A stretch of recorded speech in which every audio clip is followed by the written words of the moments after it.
रोनोक की कहानी इतिहास के सबसे बड़े रहस्यों में से एक है। ये एक ऐसी कहानी है जिसने सदियों से लोगों की कल्पना को जकड़ रखा है। सोचो, एक पूरी बस्ती बिना कोई निशान छोड़े गायब हो गई। ये घटना जितनी अजीब है उतनी ही रहस्यमयी भी। ये कहानी है रोनोक की, एक अंग्रेजी बस्ती जो धरती से गायब हो गई। ये घटना आज भी लोगों के मन में सवाल उठाती है। ये हुआ एक टापू पर जिसका नाम रोनोक था, आज के नॉर्थ कैरोलिना यूएसए के पास। ये जगह आज भी इतिहासकारों के लिए एक पहेली बनी हुई है। साल था 1587। ये वो समय था जब नई दुनिया की खोज जोरों पर थी। 100 से ज्यादा मर्द, औरतें और बच्चे वहां रहते थे, एक नई जिंदगी बनाने की उम्मीद में। उनके सपने और उम्मीदें इस नई दुनिया से जुड़ी थीं। फिर वो गायब हो गए, बस कुछ निशान छोड़कर। ये निशान भी इतने स्पष्ट थे कि कोई ठोस निष्कर्ष नहीं निकाला जा सका। रोनोक के लोगों का गायब होना सदियों से इतिहासकारों के लिए एक पहेली बना हुआ है। कई सिद्धांत और कहानियां इस रहस्य को सुलझाने की कोशिश करती हैं। ये कहानी है एडवेंचर की, होप की और आखिर में रहस्य की। ये हमें उस समय की याद दिलाती है जब नई दुनिया की खोज एक बड़ा सपना था। रोनोक कॉलोनी अंग्रेजों की न्यू वर्ल्ड में अपनी जगह बनाने की पहली कोशिशों में से एक थी। ये उनके साहस और जिज्ञासा का प्रतीक थी। उनके गायब होने का रहस्य आज भी हमें हैरान करता है। ये हमें सोचने पर मजबूर करता है कि आखिर उनके साथ क्या हुआ होगा। ये हमें शुरुआती एक्सप्लोरेशंस की कठोर सच्चाइयों और उस बेरहम जंगल की याद दिलाता है जो उनका इंतजार करता था, जो अननोन में जाने की हिम्मत करते थे। ये जंगल और उसकी चुनौतियां आज भी हमें रोमांचित करती हैं। रोनोक की कहानी उन रहस्यों की याद दिलाती है जो आज भी हमारी दुनिया में मौजूद हैं। ये हमें बताती है कि इतिहास में कितने अनसुलझे रहस्य छिपे हुए हैं। रोनोक में कॉलोनी बनाने की पहली कोशिश 1585 में हुई थी। सर वॉल्टर रालेई की लीडरशिप में 100 से ज्यादा आदमियों का एक ग्रुप टापू पर आया। उन्हें शुरुआत से ही कई चुनौतियों का सामना करना पड़ा। नेटिव अल्गोंक्विन ट्राइब्स इन नए लोगों से सावधान थे। सप्लाईज कम पड़ गईं और कॉलोनिस्ट्स को इस नए माहौल में सरवाइव करने के लिए संघर्ष करना पड़ा। कॉलोनिस्ट्स और नेटिव ट्राइब्स के बीच मतभेद पैदा हो गए। खाने की तलाश में बेताब अंग्रेजी सेटलर्स नेटिव अल्गोंक्विन लोगों से भिड़ गए। दोनों ग्रुप्स के बीच रिश्ते बिगड़ गए। अपनी सुरक्षा के डर से कॉलोनिस्ट्स ने इंग्लैंड वापस जाने का फैसला किया। सर फ्रांसिस ड्रेक, एक अंग्रेजी एक्सप्लोरर, रोनोक पहुंचे और कॉलोनिस्ट्स को वापस घर जाने का ऑफर दिया। उन्होंने सिर्फ 1 साल बाद ही सेटलमेंट छोड़ दी। 1587 में रोनोक में एक कॉलोनी बनाने की दूसरी कोशिश की गई। इस बार यह प्रयास पहले से भी ज्यादा महत्वाकांक्षी था। इस बार 100 से ज्यादा मर्द, औरतें और बच्चे न्यू वर्ल्ड के लिए रवाना हुए। ये लोग अपने साथ सपने और उम्मीदें लेकर आए थे। उनका नेतृत्व जॉन व्हाइट कर रहे थे, जो एक कुशल आर्टिस्ट और मैप मेकर थे। व्हाइट का अनुभव और कला इस मिशन के लिए बहुत महत्वपूर्ण थे। व्हाइट को कॉलोनी का गवर्नर नियुक्त किया गया था। उनके नेतृत्व में कॉलोनिस्ट्स को एक नई शुरुआत की उम्मीद थी। इस बार फैमिलीज को एक्सपीडिशन में शामिल किया गया था।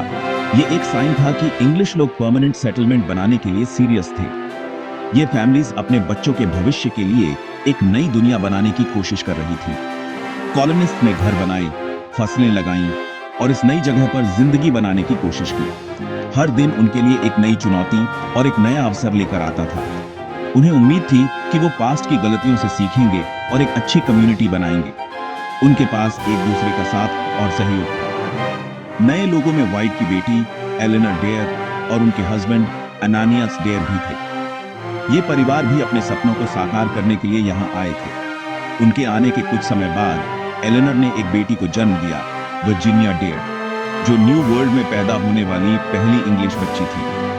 ये घटना कॉलोनिस्ट्स के लिए एक नई उम्मीद की किरण थी। सेक्शन 4, घर पर मुसीबत, जंग और देरी। वर्जीनिया के जन्म के तुरंत बाद गवर्नर व्हाइट इंग्लैंड के लिए चले गए। उन्हें स्ट्रगलिंग कॉलोनी के लिए और सप्लाईज और सपोर्ट इकट्ठा करने की जरूरत थी। व्हाइट ने कुछ महीनों में रोनोक वापस आने का प्लान बनाया, लेकिन इंग्लैंड और स्पेन के बीच एक जंग ने उनकी वापसी में देरी कर दी। इंग्लैंड स्पेन के साथ वॉर में था और शिप्स की जरूरत वॉर के लिए थी। व्हाइट 3 साल तक रोनोक वापस जाने के लिए शिप नहीं ले पाए। रोनोक आइलैंड पर कॉलोनिस्ट को अपना बचाव खुद करना पड़ा। उनका फ्यूचर अनिश्चित था, उनकी किस्मत अधर में लटकी हुई थी।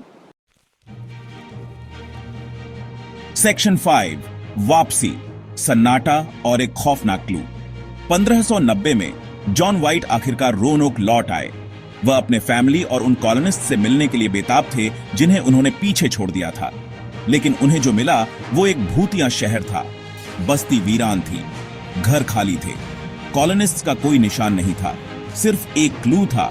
एक पोस्ट पर एक वर्ड खुदा हुआ था, क्रोएटोएन। ये पास के एक टापू और एक नेटिव ट्राइब का नाम था जो कॉलोनिस्ट्स के साथ फ्रेंडली थे। किसी स्ट्रगल का कोई निशान नहीं था और कोई इंडिकेशन नहीं था कि सेटलर्स के साथ क्या हुआ था। व्हाइट ने अपने फैमिली और दूसरे कॉलोनिस्ट्स के किसी भी निशान के लिए बेताब होकर सर्च की। उन्हें कोई कब्र नहीं मिली, कोई मैसेज नहीं मिला और कोई आंसर नहीं मिला। उनके गायब होने का रहस्य गहरा गया। व्हाइट ने सोचा कि शायद कॉलोनिस्ट्स क्रोएटोएन आइलैंड चले गए होंगे, लेकिन वहां भी कोई निशान नहीं मिला। यह रहस्य आज भी अनसुलझा है। रोनोक के कॉलोनिस्ट्स का क्या हुआ? ये एक ऐसा सवाल है जो इतिहासकारों और शोधकर्ताओं को आज भी परेशान करता है।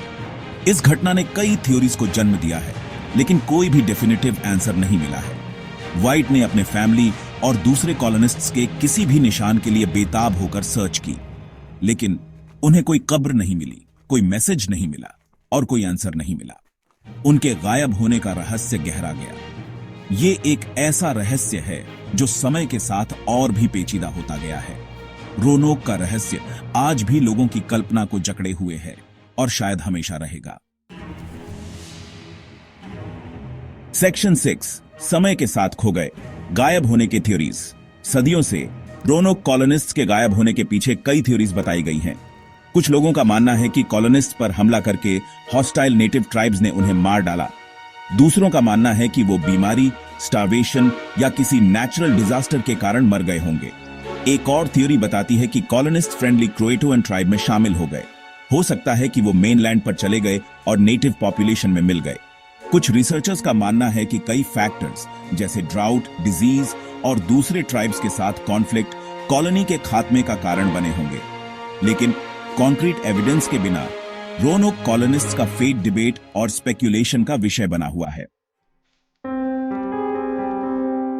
सेक्शन 7, एक अनसुलझा रहस्य। रोनोक की लॉस्ट कॉलोनी का रहस्य आज भी हमारी कल्पनाओं को अपनी ओर खींचता है। ये अर्ली एक्सप्लोरर्स के चैलेंजेस और अनसर्टेनिटीज की याद दिलाता है। रोनोक की कहानी एडवेंचर, रहस्य और अननोन की ताकत की कहानी है। ये एक ऐसी कहानी है जो सदियों बाद भी हमें हैरान और एक्साइट करती है। रोनोक की लॉस्ट कॉलोनी अमेरिकन हिस्ट्री के सबसे अनसुलझे रहस्यों में से एक है। क्या रोनोक का रहस्य कभी सुलझेगा? शायद एक दिन कोई नया एविडेंस सामने आएगा जो लॉस्ट कॉलोनिस्ट के फेट पर लाइट डालेगा। तब तक रोनोक की कहानी हमें हैरान और एक्साइट करती रहेगी, लाइफ की नाजुकता और अननोन की ताकत की याद दिलाती रहेगी।